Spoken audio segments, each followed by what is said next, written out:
Nilalait nila yung mga construction worker na mababaho daw, libagin, nakakadiri. Akala mo naman talaga kung kagaganda ng mga buhay ng mga to. Ang lakas manlait ng kapwa. Anong masama sa pagiging construction worker? Construction worker ka man o naman trabaho mo, basta hindi ka nagnanakaw, marangal na trabaho yan.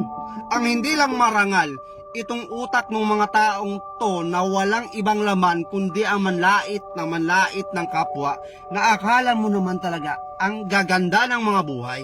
Pati mukha, di ba? Kala mo kung sino maganda, yung mga babae dyan? Hindi ko na lang ipangano dito yung mga mukha baka mamaya magsipagpalagan, mag-iyakan naman yung mga yan. Yung mga babaeng diring-diri sa mga construction worker na lagi na lang pinupost sa TikTok, kahit dito sa Facebook, na pass sa mga construction boy. Nakakadiri sila, ang babaho nila. May mga vlogger dyan, kilala nyo na yan, kahit di ko na sabihin, napanood nyo rin naman yan. Grabe, diring-diri, wow ha. Di sana kayong gumawa ng mga bahay ninyo.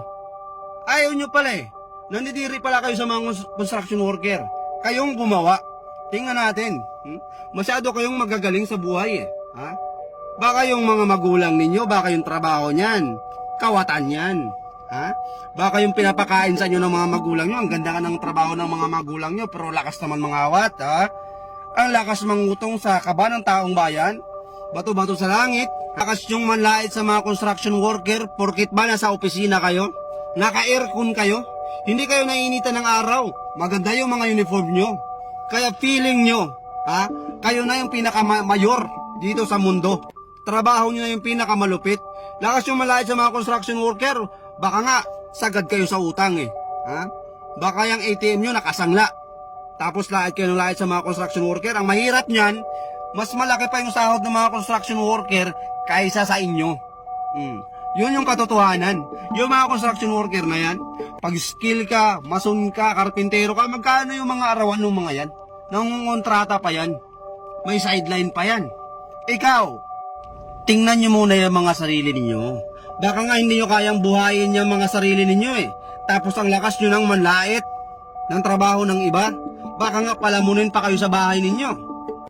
Yung mga babae dyan, ang lakas magsalita. Pa sa mga construction boy.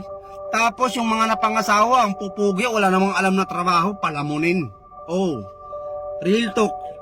Real talk, babae pa yung nagtatrabaho. Yung lalaki nasa bahay lang kasi nga, pass daw siya sa construction boy kasi nakakadiri. Mababaho. Nag-asawa ng pogi ngayon, yung pogi, saksaka ng tamad.